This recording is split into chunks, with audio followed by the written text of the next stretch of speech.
Assalamualaikum warahmatullahi wabarakatuh. Alhamdulillahi wa kafa wassalatu wassalamu ala nabiyil mustafa wa ala alihi wa sahbihi ahli sidqi wal wafa amma ba'du. Pemirsa dimanapun Anda berada, puji syukur kehadirat Allah subhanahu wa ta'ala, marilah kita haturkan kepadanya. Karena berkat rahmat dan karunia-Nya, kita masih bisa melakukan aktivitas dalam keadaan sehat walafiat.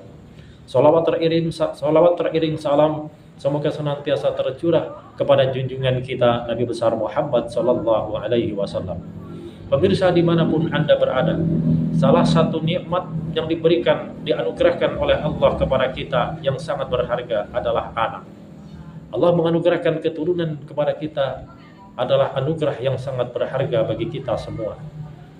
Tentu semua orang tua menginginkan kita memiliki anak-anak dan keturunan yang soleh dan solihah. Tetapi kenyataannya dalam kehidupan di dunia ini ada bermacam-macam tingkah laku dan perilaku anak-anak kepada orang tuanya. Maka dari itu, pada kesempatan kali ini kami akan membahas tentang 4 ciri anak yang diceritakan oleh Allah di dalam Al-Quran, yang barangkali nanti dapat kita renungkan anak-anak kita itu masuk ke dalam ciri yang mana. Kaum muslimin dimanapun Anda berada, ciri yang pertama, anak-anak kita dicirikan oleh Allah akan menjadi musuh bagi orang tuanya. Di dalam surat At-Taghabun ayat 14, Allah Subhanahu wa taala berfirman, "Ya ayyuhalladzina amanu inna min azwajikum wa auladikum aduwwan lakum fahdharuhum." Hai orang-orang yang beriman, sesungguhnya di antara istri-istrimu, anak-anakmu adalah yang menjadi musuh bagimu, maka berhati-hatilah kamu terhadap mereka. Musuh di sini menurut para ahli tafsir itu memiliki 2 penafsiran. Yang pertama, musuh di sini bahwa anak-anak kita bisa menghalangi orang tuanya. Anak-anak bisa menghalangi orang tuanya melakukan kebaikan.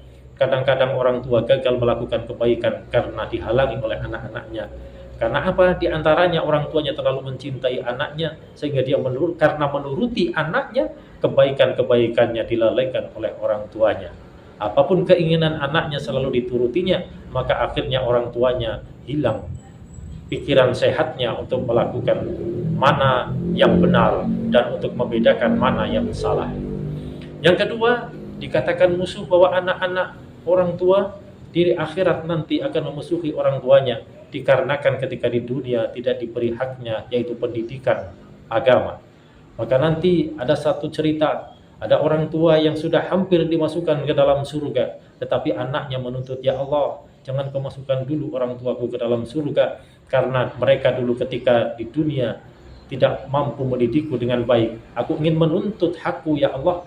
Aku bisa seperti ini, aku tak bisa menjalankan ibadah dengan baik. Aku tak mampu melakukan sholat, tak mampu mengaji, karena orang tuaku dulu tidak pernah mendidikku dengan baik. Maka aku mohon kepadamu, ya Allah, ikut sertakan orang tuaku untuk masuk neraka bersamaku."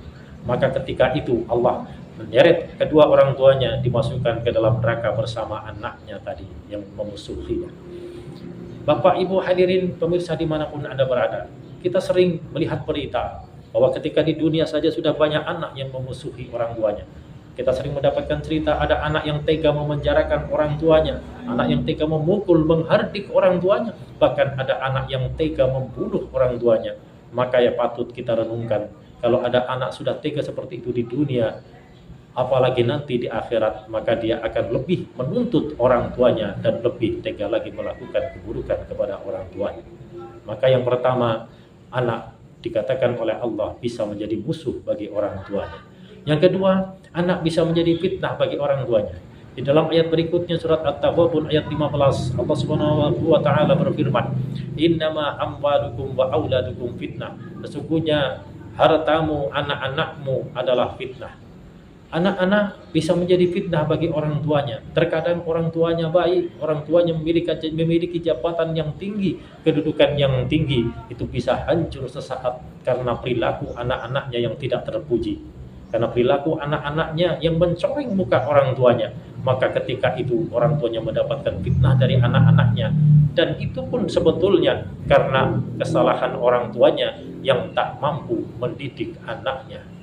Maka yang kedua, ketika anak menjadi fitnah, maka mestinya orang tuanya harus pandai-pandai memperbaikinya, memberikan keteladanan pendidikan yang lebih baik kepadanya. Yang ketiga, Allah menceritakan bahwa anak itu adalah perhiasan. Di dalam surat Al-Kahfi ayat 46 Allah berfirman, "Al-mal wal banuna zinatul hayatid dunya." Harta dan anak-anak adalah perhiasan dalam kehidupan di dunia. Perhiasan ini memang tampak elok, tampak indah. Tetapi perhiasan ini kalau kita maknai secara luas, itu pun bisa menjerumuskan orang tuanya ketika hanya memandang anak sebagai perhiasan. Karena orang tuanya hanya membanggakan anak, diceritakan ke sana kemari kepada tetangga, kepada sanak saudara, yang akhirnya menimbulkan bangga diri. Maka ketika anak ini selalu diceritakan kebaikan-kebaikannya saja tanpa dididik dengan sebaik-baiknya, anak ini akan menjerumuskan orang tuanya juga. Maka yang ketiga ciri dalam Al-Quran, anak bisa dikatakan sebagai perhiasan, yang kadang-kadang perhiasan bisa menyelamatkan dan bisa menjerumuskan orang tuanya. Yang keempat, ini mungkin yang diharapkan oleh seluruh orang tua, bahwa anak-anak adalah sebagai qurrata ayun atau penyejuk hati. Di dalam Al-Quran, surah Al-Furqan ayat 74 Allah berfirman, "Alladzina yaquluna rabbana hab lana min azwajina wa dzurriyyatina qurrata a'yun waj'alna lil muttaqina imama." Yaitu orang-orang yang berdoa, "Ya Allah, ya Tuhan kami, jadikanlah istri-istri kami, anak-anak kami menjadi penyejuk hati, dan jadikanlah kami pemimpin orang-orang yang bertakwa." Yang keempat ini adalah akhlak yang paling mulia, yaitu anak menjadi penyejuk hati bagi orang tuanya, yang mana orang tuanya berhasil mendidiknya, karena orang tuanya ini bisa memberikan pendidikan, bisa memberikan pengajaran dan keteladanan kepada anaknya. Kaum muslimin dimanapun Anda berada, maka kita tanyakan sekarang, anak kita termasuk golongan yang mana? Yang pertama yang menjadi musuh, atau yang kedua yang menjadi fitnah, atau yang ketiga yang menjadi perhiasan saja, atau yang keempat yang menjadi qurrata ayunnya, yang menjadi penyejuk hati? Maka jawabannya ada pada diri kita masing-masing. Maka mari kita didik anak-anak kita isi zahir mereka dan batin mereka. Kadang-kadang banyak orang tua yang lupa mengisi batin mereka. Mereka hanya mencukupi kebutuhan zahirnya, mencukupi sandang, pangan, dan pakaiannya. Tetapi jarang orang tua yang mencukupi kebutuhan batinnya berupa pengetahuan agama, berupa pengamalan ibadahnya. Maka itu yang menjadikan anak-anak akan gersang dalam hatinya dan akan sengsara dalam perilaku kehidupannya.